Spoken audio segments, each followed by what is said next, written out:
Welcome back to the Project Endure podcast. Today it is just me, Joe Rinaldi, and this is a bonus episode being recorded the day after the 2022 New York City Marathon. The purpose of this podcast episode is to process what happened on race day, as well as detail the training that led up to the marathon itself. Before I get started, I want to thank everybody who's listening to this podcast. I want to thank everybody who believes in the mission of Project Endure. I want to thank everybody who reached out to me before, during, and after the race, as well as those people who showed up in New York City to cheer me on as I ran. If you support me or Project Endure in any way, shape, or form, I can't even begin to express with words how much you mean to me. Nothing that I do would be possible in isolation. And I just want you to know how much I care. Thank you again. And now let's dive in to marathon prep and marathon day.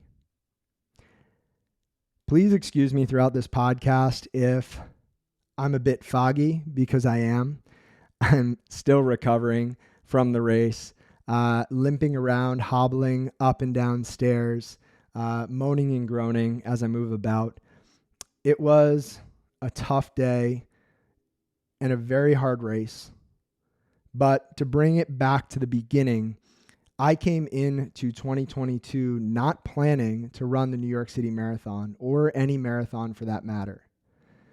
I was approached by a good friend and previous podcast guest, Jason Brown, in the middle of the year, asking if I would like to run the New York City Marathon as part of his team. This team is raising money for the Partnership to End Addiction, an organization that helps families who are affected by addiction. It's a cause that is near and dear to my heart. It's something that means a lot and makes a big impact. And I want to thank everybody who donated to my fundraising efforts. We raised just about $4,500, which exceeded the original goal of $3,500. When Jason asked me if I wanted to run the marathon, I didn't think twice. I said yes without thinking about what it was going to take to get there. Now, I'm glad I said yes, but I sat down and started to map out training shortly after and realized that this was going to be a bigger time commitment than I had thought. At the time, I had a few-month run streak going that started back in the beginning of April of this year. I had been running every single day, for the most part, a mile or so. And when I sat down to map out my training, I realized that between the time that I spent in the gym, the time that I spent on business, and the time that I spent nurturing relationships, specifically the one with my wife, I wasn't going to have a whole lot of time to add in running volume. So I made the decision up front that this was going to be a low mileage marathon prep, meaning I was not going to exceed 35 miles in any given week, mainly because of time constraints. Now, I also came into this prep about 186 to 188 pounds, and I made it a point to maintain that weight, to maintain the muscle mass that I had while getting stronger in the gym, while building mileage on the road.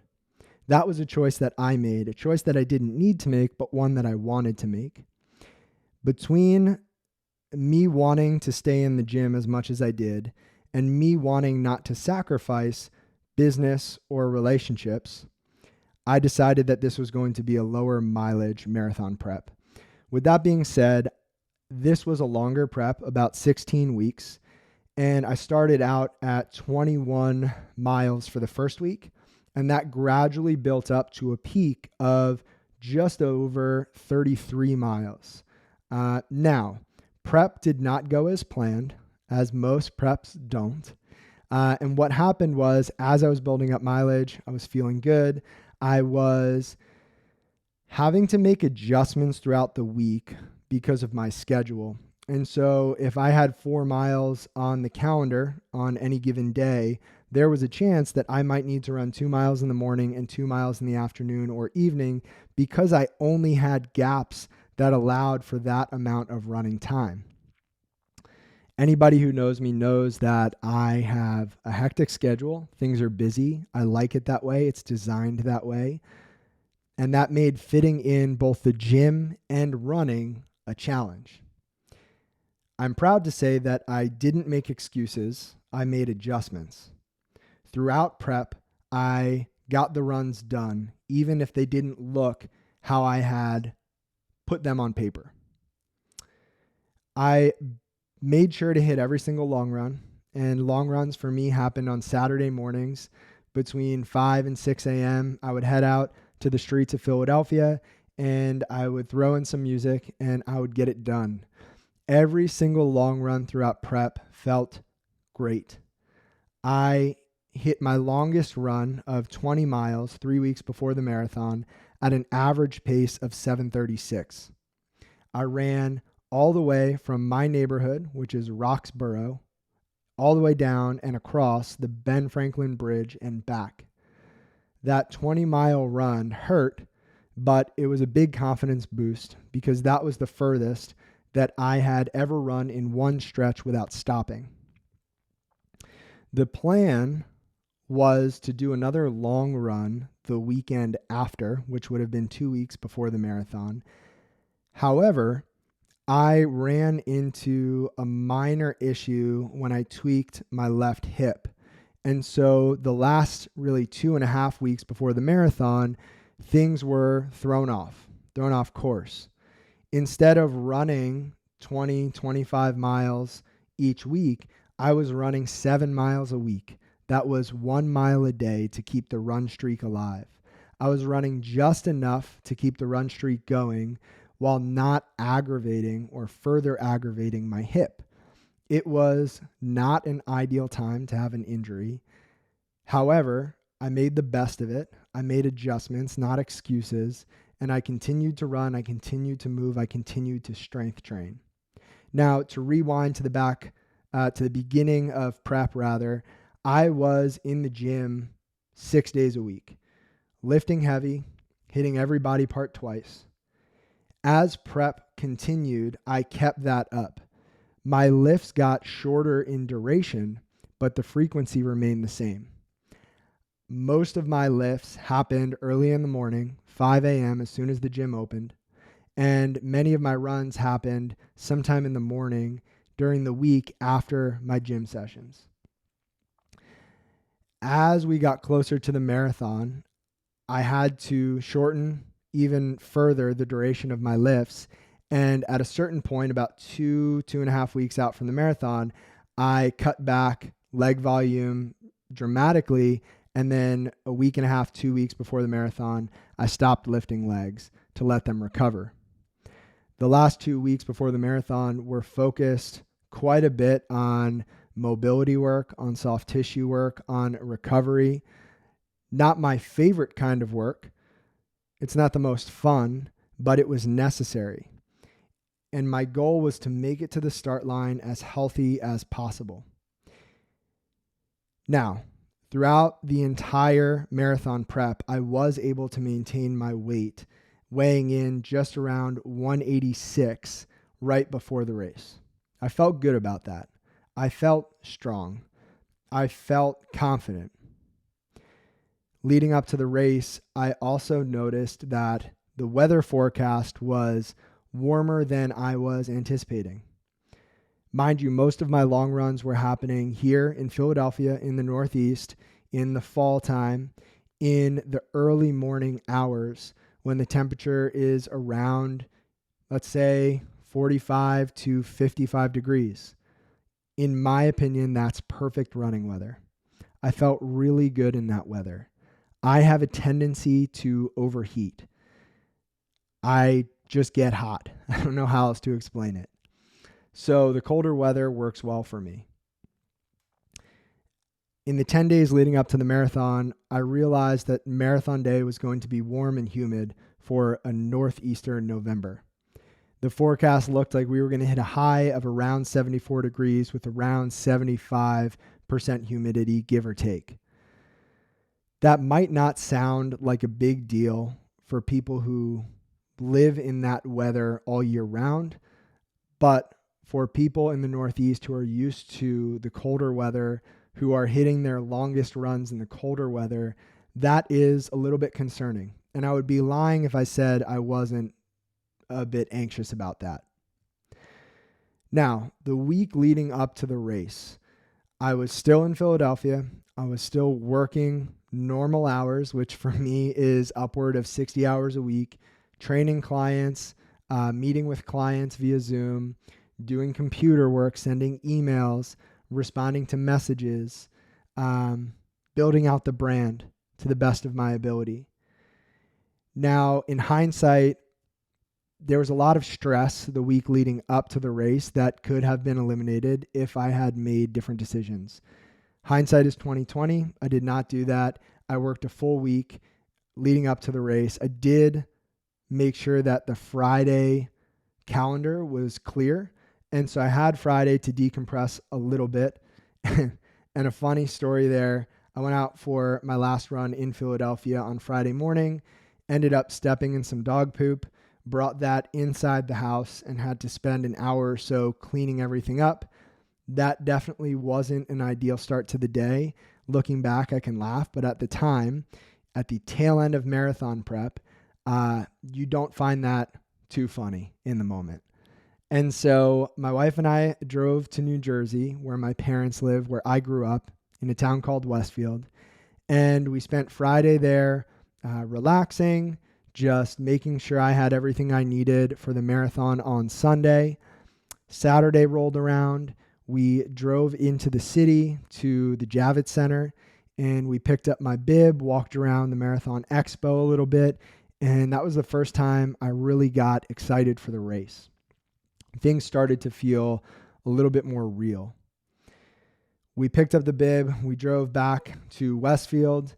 I did a little arm workout in my parents' basement. Michaela went for an 11.5-mile run. She is running the Philadelphia Half Marathon in about 2 weeks. And so we reconvened in the evening. I made sure that my hydration was on point. I was consuming a lot of electrolytes, a lot of water, a lot of food, not only the day before the marathon, but for the 4 or 5 days leading up to the marathon.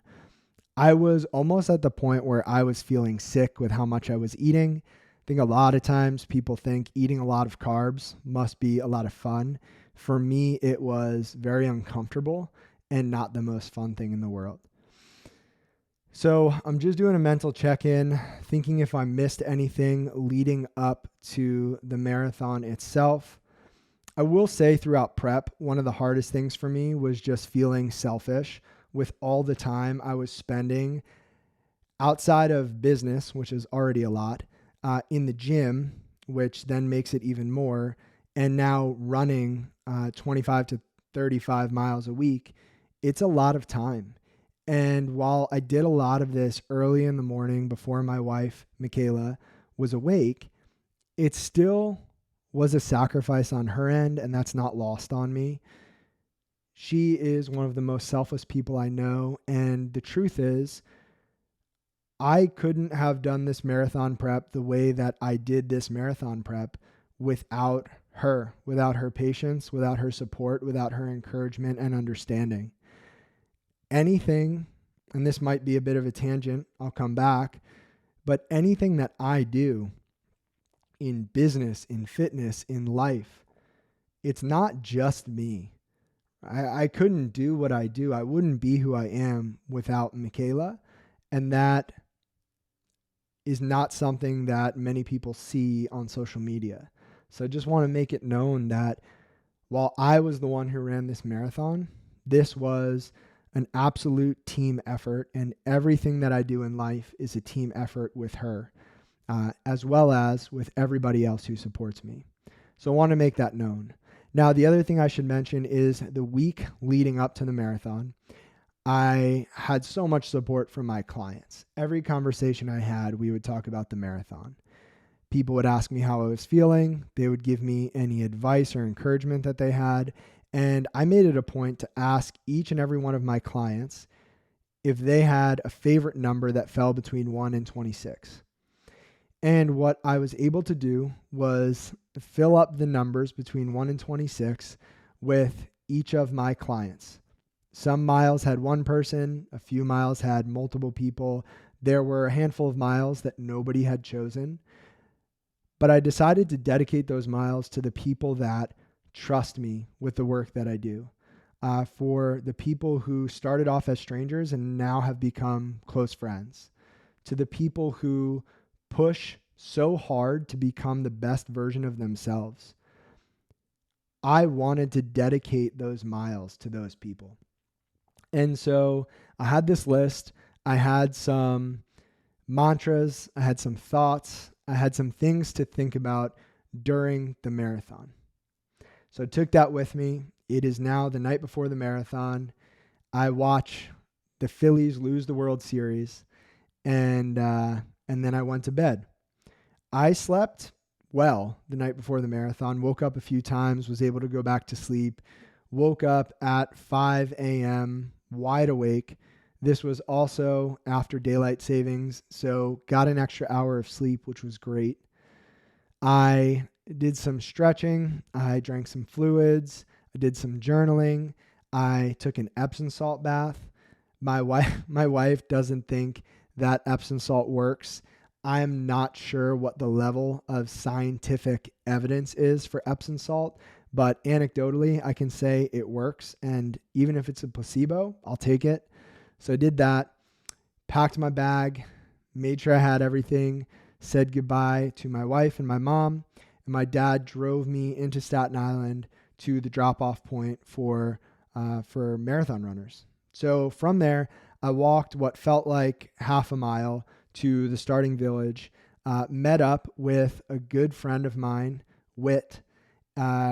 Whit is someone who we hopped on a phone call maybe 2.5 years ago, just out of the blue, met on social media. And at the end of the phone call, I remember him saying to me, man, you know what? I just think we're going to be really good friends. And that has been so true. Whit and I have become great friends. We keep in touch. And this was the first time we met in person. And we spent about an hour together before the start of the marathon. And it was really encouraging. And it was great to spend time with him. Whit, if you're listening to this, I appreciate you. I appreciate the way you support me and encourage me. And it was so great to share that special day with you. So after Whit and I went our separate ways, made sure to use the bathroom one last time before heading to the start corral. I was Blue Wave 2 Corral C. And that probably doesn't mean a whole lot to anybody listening, but that just meant I needed to get to the big blue C marking to enter my start wave for the marathon. So I found that and got there. Immediately you're surrounded by hundreds and thousands of other runners, all sharing the same anxious energy. I remember waiting in that start corral. We had 20 minutes until it was our start time, which was 9:45 a.m. Eastern time. And I felt my legs shaking. I think it was the adrenaline, right? My legs felt weird. They were shaking a bit. And I just chalked it up to the adrenaline, to the excitement of getting so close to starting this race. Anyway, we walked to the start. We are at the base of the Verrazano Narrows Bridge. And we listened to the national anthem. And at 9:45 a.m. Eastern, the gun goes off. Now, we start on an uphill mile. So this mile is uphill the entire way till we get about halfway across the bridge. I chose to keep my phone in the running belt that I was wearing. For reference, throughout training, I've held my phone in my hand and used Strava to track my runs, to check my pace, to check the distance, It was my lifeline for data. I chose not to look at that throughout the entire race because I wanted to soak in the race experience and run through feel. In hindsight, that might not have been the best move ever, but that's how we started. Phone in the running belt. We are up the Verrazano Bridge. I am feeling good. There's not a lot of room to move, so you are just following other runners. Maybe here and there, there's a place to pass a runner or two, but for the most part, you're stuck in your lane. And so I felt really good on the first mile, all uphill. To be honest, I didn't even really feel it. I was just aware of how warm it was, how humid it felt, and how much I was sweating. Started off the race wearing a shirt, and very quickly that shirt started to feel heavy. We passed the first mile marker, and I realized now we have 25.2 miles left. That's a long way to go. We make our way down the bridge, and so we enter Brooklyn right around mile 2. So we hit the second mile marker. I take off the shirt. I'm now holding it in my hand. I have a handheld water bottle in my right hand, my shirt in my left hand, and we are running through the streets of Brooklyn. Now, there was a point between mile 2 and 3, maybe right at mile 3, where someone yelled my name and yelled, "Go one more." And I turned to my right and saw this guy wearing a Bare Performance Nutrition shirt, pointing at me saying, "Let's go, Joe." I had no idea who he was at the moment, but it got me fired up. That was my first experience of having the crowd really impact me as a runner. So sped up just a little bit extra there. And as I am making my way through Brooklyn, I am starting to realize just how warm it really is. And so we continue running through Brooklyn. There is music blasting. There are people cheering us on. It is interesting to see the different crowds of people through the different neighborhoods in Brooklyn. And I'm not really thinking of much at this point. I had the plan of thinking of these individual clients, and it fell apart. I don't know how to describe it. I was just so caught up in the moment, and I couldn't even hear myself think half the time. But we go through mile 3. I believe that's where I pick up my first cup of Gatorade, which at the time I thought was water. So I grab a cup, I throw it on my head, and realize very quickly that it was Gatorade. So from there on out, I realized that the Gatorade cups were branded with a Gatorade logo and the water cups were blue. So I didn't make that mistake again. We are still running through Brooklyn. We are headed north, mile 4, 5, and now I'm starting to feel tired. The initial wave of adrenaline is starting to wear off. I am used to running with music. That's what I did all throughout prep. And so the lack of music and just all of the stimulation from both sides, people shouting, people holding signs, music through speakers, live music from bands. It's a lot to take in. And I think I was a little bit overwhelmed. Get to mile 6, we are still in Brooklyn, and now I am starting to feel that my legs are heavy and that I am much more tired than I thought I would be. At this point in time, I am sweating a lot. I feel a little bit of tingling on the top of my head, which sometimes happens when I start to overheat. And so I pull back a little bit on the pace. And at this point in time, if I'm not mistaken, I am still running somewhere in the ballpark of 7:55 8-minute miles, which would have kept me on track for my end goal, my original end goal of 3 hours and 30 minutes. And so by mile 6.2, my average pace was 7:54. So I was moving pretty well, even though I was starting to feel it. So now we get to mile 8. We make a slight right-hand turn onto Lafayette Ave.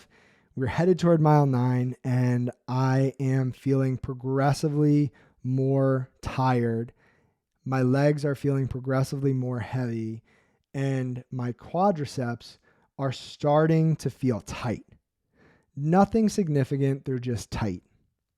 We continue on, we get to mile 10, and all of a sudden I feel like I am one step away from a quad cramp in either leg. Now, coming into the race, I was concerned about my left hip. That's what was bothering me leading up to the race. My left hip was feeling a little bit uncomfortable, a little tight, but nothing crazy. I should also mention at this point, I feel my heel on my left side is being cut open by the upper lip of the back of my running shoe. There's not much I can do about that at this point, but I'm very aware that that is happening and that I am bleeding on the back of my left heel. So fast forward again, we're at mile 10. My quads are on the verge of cramping, and I have this thought where I say to myself, you have 16 more miles. How in the world are you going to do this? That was my genuine thought. You have 16 more miles. How in the world are you going to do this? It was going to be such a long day. It was going to be so painful. And I was able to bring myself back to the moment and put one foot in front of the other. From mile 10, we get to mile 11. Mile 11, we get to mile 12. 12 to 13 and 13.1. We hit the half marathon mark, and my quadriceps have gotten worse. They are as tight as they've ever been. With each step, with the impact of each step, I can feel my quadriceps starting to cramp. And I'm on each foot for short enough of amount of time that it doesn't cramp, but it wants to. So at the half marathon mark, I'm forced to take very small steps, and my pace begins to slow. My average pace now is 8:07.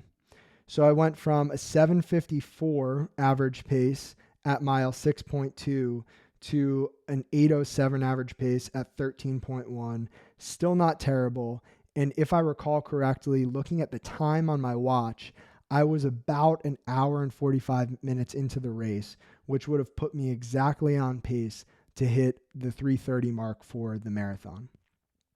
Now, up to this point, we have been surrounded by people. We hit a quiet patch at some point in Brooklyn, and I can't recall exactly where that was. Throughout each mile, there is a water station with Gatorade and water, and I am grabbing water. I am throwing water on my head, water on the shirt that is in my hand. I am dabbing that shirt all over my face and forehead. I am drinking as much as I can. However, I need to go to the bathroom at this point. My bladder is full. So part of me doesn't want to drink water. Part of me knows I need to drink water. I'm also sipping on the electrolytes in my handheld bottle. And it's just very much a mental battle at this point.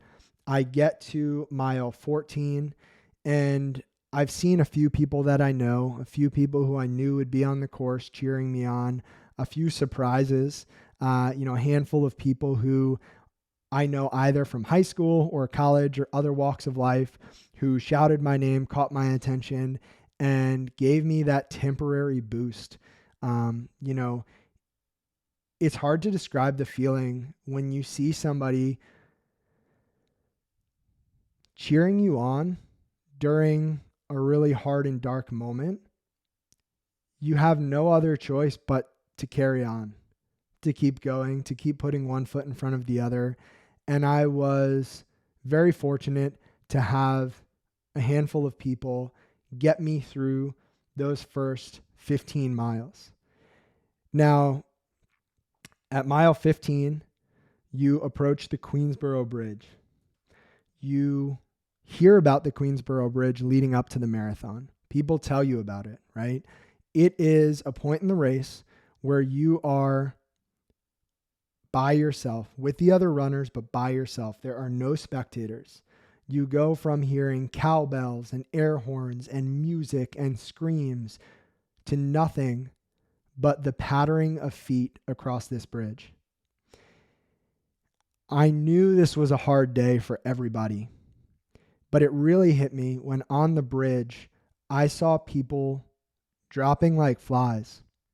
People who looked like they were in great shape, walking, stretching on the side of the bridge, keeled over, sitting in the shade. And I made a promise to myself that I wasn't going to walk. I made a promise to myself that I wasn't going to walk not only on the Queensboro Bridge, but for the rest of the race. No matter how painful it got, I wasn't going to walk. I was not going to stop. On the bridge, I found it helpful to pick out a few other runners who were running about my speed. And I just locked onto them. I kept telling myself that every uphill is followed by a downhill. And I got to the middle of the bridge. And I swear, this must be one of the longest bridges I've ever been on, or at least it felt that way. We start to go downhill on the back half of the bridge.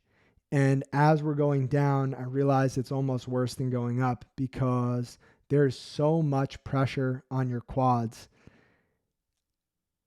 That was as close to cramping as I had gotten the entire race. And that downhill for me was probably slower than the uphill. If I look back at the stats, at mile 15 and a half, I was now at an 8:13 average pace. So I'd slowed down considerably. We are going down the Queensboro Bridge. You start to see the people lined up as you lead into First Avenue, or what they call Thunder Alley. Now, I believe that we maybe come out on 59th Street from the Queensboro Bridge, if I remember correctly, and then you make a right-hand turn onto First Avenue. And the energy on First Avenue is insane. It is overwhelming. There are rows of people, 5-10 people deep at points, holding up signs, shouting, yelling names, blowing horns, making noise. It is one of the most surreal experiences that I've ever had. And what I'll say is that in the moment, for most of First Avenue, I did not care. I did not care. I had 10 more miles to run, and I was at that point in the most physical pain that I had ever put myself in. My legs had never hurt so much, ever. I was hot. I was tired. I was uncomfortable in every sense of the word, and my legs just hurt. And there was a point on First Avenue, somewhere around the 16th or 17th mile, where I saw a sign that said, "When your legs start to hurt, run with your heart." And that hit me. That hit me right in the heart. I'm tearing up a little bit thinking about it because it was just the message that I needed. It didn't make the pain go away. It did not help with the pain, but it helps me push through. And I knew at mile 18 I was going to see my family. A quick story about my sister's high school graduation. When she graduated high school, my brother and I decided it would be a good idea to get a giant poster of her face made up. We taped it to a yardstick and we held it up in the crowd during her graduation. That is what my parents brought with them to the race. And that is what helped me find them as I approached where they were. Before I ran into my parents, I ran into my younger brother on the side of the road. That was a cool moment, just seeing him and being able to push just a little bit harder as I ran past him. It helped.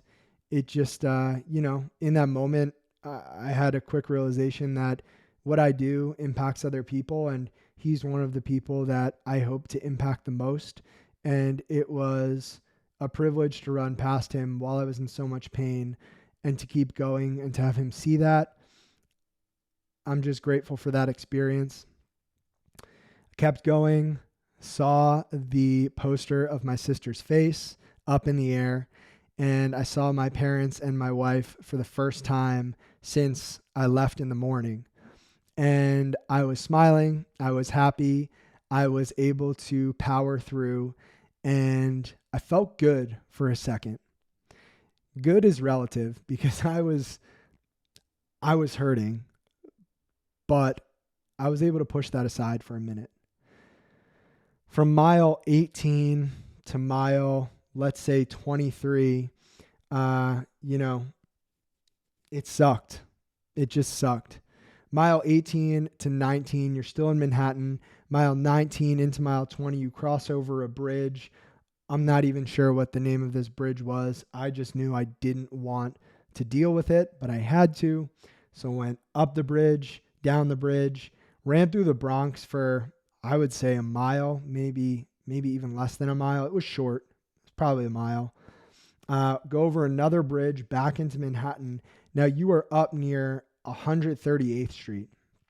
And at 138th Street, I knew from the course map that I was going to need to run back down toward 59th Street. That's a lot of blocks to run.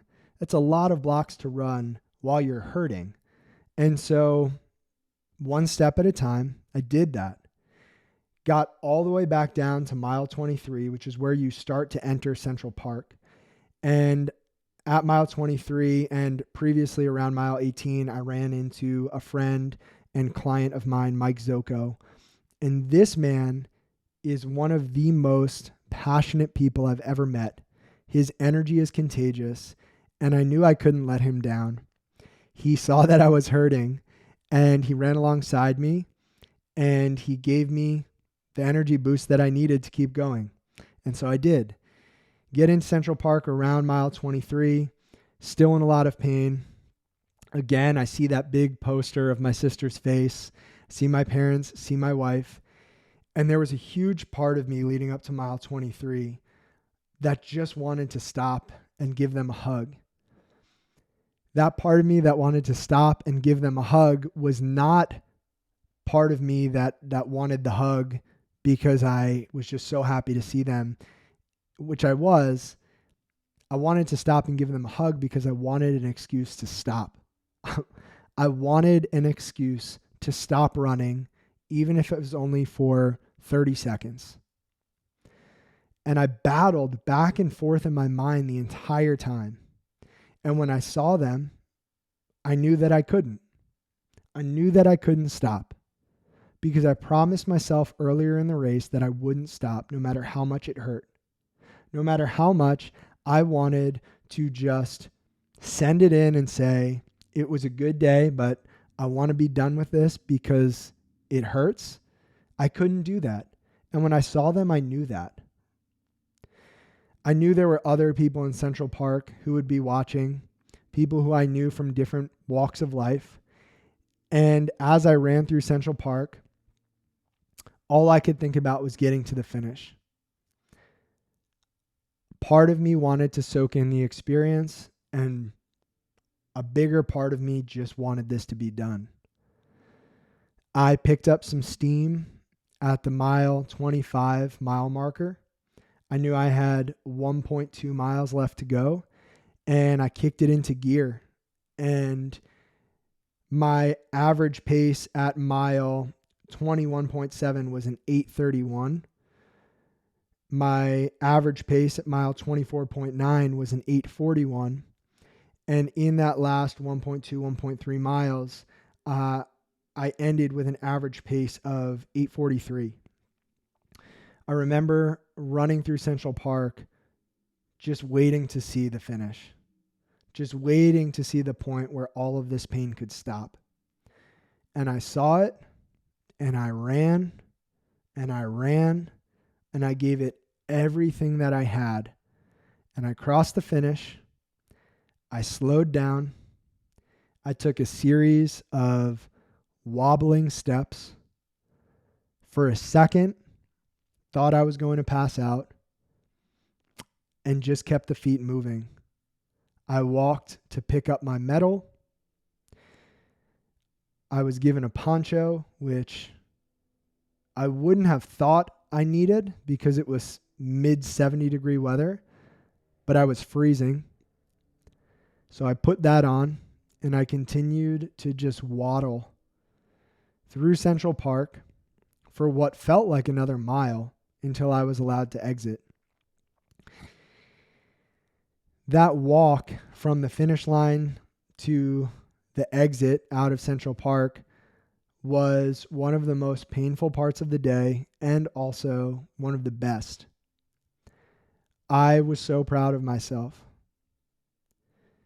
And I don't say that a lot because while I am proud of how I carry myself and what I do, it's just my standard.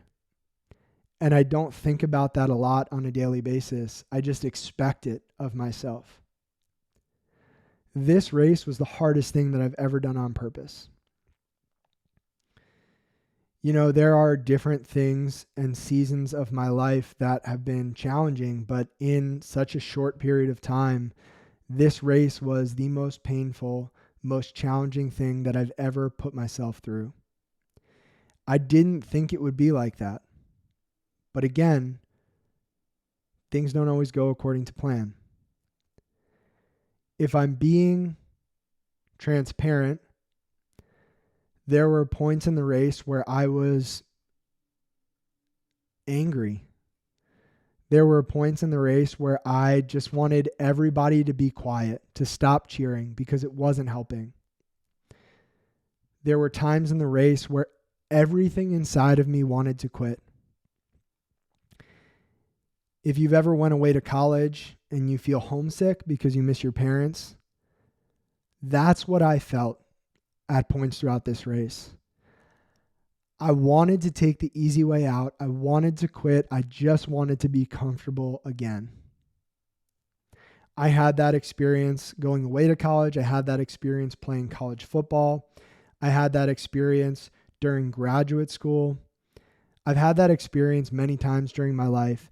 And every time I've been encouraged by the people closest to me. You know, my parents time and time again have not allowed me to quit things just because they're hard.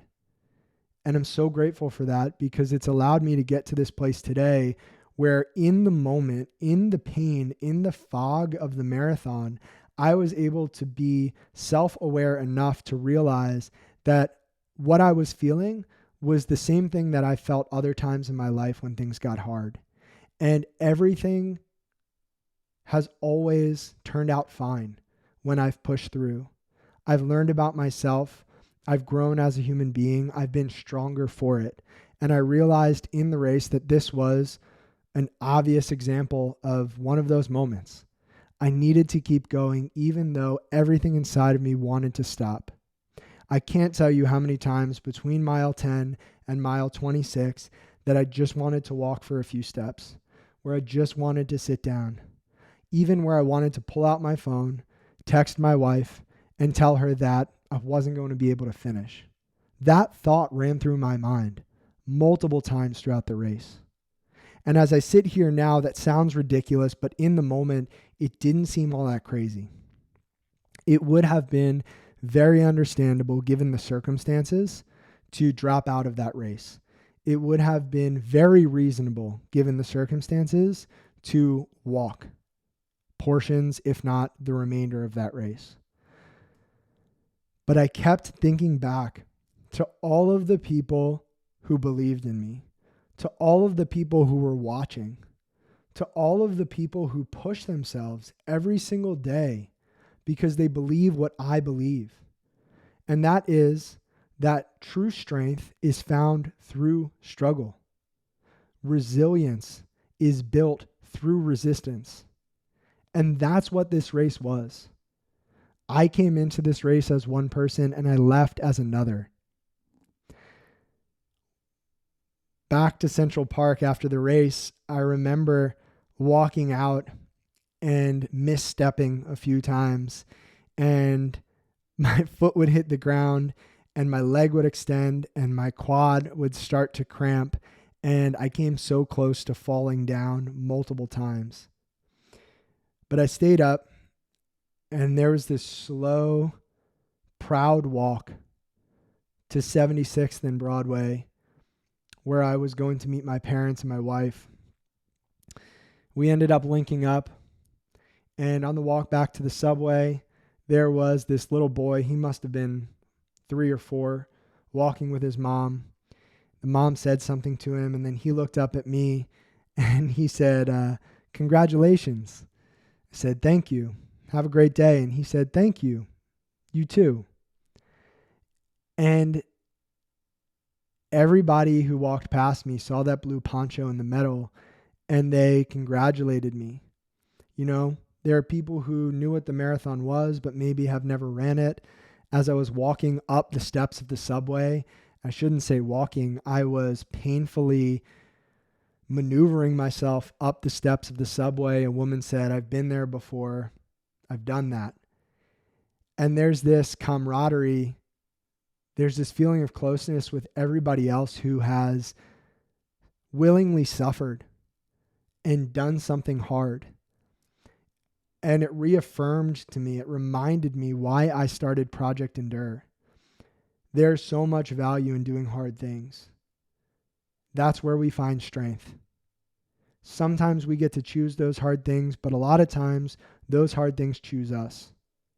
And no matter what it is, knowing that you're not alone in what you're struggling through or suffering with, man, it brings you closer to people than almost anything else that I can think of. It just makes your heart so full. And so I had that experience at the end of the marathon. And again, going through the race, especially miles 10 through 26, I just wanted to stop so bad. But I brought myself back to the present moment, and I kept thinking of the words from William James, who said, "Most people never run far enough on their first win to find out that they've got a second." And that was so true for me during this race. It's so true for all of us during life. And I got to the end, and I don't know if I'll ever be able to describe how good it felt to cross that finish line and how amazing it was to walk through Central Park with that poncho and that medal, to hobble up and down the subway stairs, to come home and take a warm bath, and to look at my phone and see hundreds of texts and DMs of people congratulating me, people who were tracking me, people who were supporting and encouraging me. I don't know if I will ever be able to describe what it felt like. But what I can say today is that my body is in so much pain, but my heart is so full. And while I ended the marathon with a total time of 3 hours, 48 minutes, and 26 seconds, and that was not the original goal of 3 hours and 30 minutes, I don't care. If you asked me a week ago, I would have told you that I would be so disappointed at not hitting the goal, at not getting the outcome I was striving for. After the race, and even during the race, I truly felt and realized and was sure of the fact that it was not the outcome that mattered. It was the process. It was not stopping, not quitting, not complaining. It was all about doing the work. It was about enduring the pain. It was about embracing the struggle and coming out the other side as a better version of me. That's what I did. That's what I'm proud of. And that's what I want you to feel listening to this podcast. I want you to feel the pain that comes with hard things. I want you to feel that pain is a privilege. I want you to hurt for a purpose. I want you to be uncomfortable so that you can learn about who you are and tap into the potential that is only available to us when we do hard things. There's so much that I could say. But when I woke up this morning at 3:30 a.m., I moaned and groaned as I climbed hand over foot up the stairs to my office. I turned on the neon sign that says "Do hard things." I opened up my computer and I got back to work, not because I wanted to, but because I wanted to. It's something I won't be able to explain, but I don't feel obligated to do what I'm doing. I feel responsible for it. I feel drawn toward it. I feel energized by it. The work is hard and you don't always feel like it, but it's always worth it. And so I got up this morning. I did the work. I'm recording this podcast. I'm hoping that it makes sense to everyone listening. And to wrap things up, I want to say a few words about the marathon. I want to share a few quotes. And then I want to thank you one more time. So about the marathon, this was the hardest thing that I've ever done on purpose. It was an unreal experience, one that I was not able to fully appreciate and or soak in while it happened. It is through reflection that I will continue to process and embrace everything that this race was. If you ever have the chance to run or spectate a New York City marathon, do it. I've never felt so inspired. I've never felt so driven. I've never felt so energized as I do today. Thank you to everyone who made that race possible, to all of the volunteers, to everybody who took part, from every single runner to every single spectator, all of the volunteers and everyone who had a hand in making that event what it is. A few quotes that I'd like to share before we wrap up. I want to share a quote from Alexis Carrel, who said, "Man cannot remake himself without suffering, for he is both the marble and the sculptor." I want to share a quote from William James, which I shared earlier in this episode. Most people never run far enough on their first wind to find out that they've got a second. I want to share a quote from Matt Fitzgerald, who said, "Every athlete who has pushed beyond his or her known limits of endurance in the quest for improvement understands these sentiments. There is no experience quite like that of driving yourself to the point of wanting to give up and then not giving up. In that moment of raw reality, as Mark Allen has called it, when something inside of you asks, how bad do you want it? An inner curtain is drawn open, revealing a part of you that is not seen except in moments of crisis. And when your answer is to keep pushing, you come away from the trial with the kind of self-knowledge and self-respect that can't be bought." Last, I want to share a quote from Haruki Murakami, who said, "And once the storm is over, you won't remember how you made it through, how you've managed to survive. You won't even be sure whether the storm is really over. But one thing is certain. When you come out of the storm, you won't be the same person who walked in." Those are the quotes I wanted to share. I hope that this episode resonated with you. I hope that my experience in some way, shape, or form can help you. And I want you to know that as I ran this race, I had the words "do hard things" written underneath my left collarbone, close to my heart, because that's where those words belong. If you're listening to this podcast, I hope that you'll consider at a deep level what "do hard things" means to you. It's so powerful. It's so meaningful. And if you choose to embrace it, you will never be the same. Thank you again for listening to this podcast. Thank you again for all of your support and encouragement. I'm not sure what's next, but for now, I'm going to do my best to practice something that I'm not the best at, being present and soaking in everything that this experience had to offer. It's time to rest up, and I hope that you have a great week. Thank you again for everything, and I'll talk to you next time.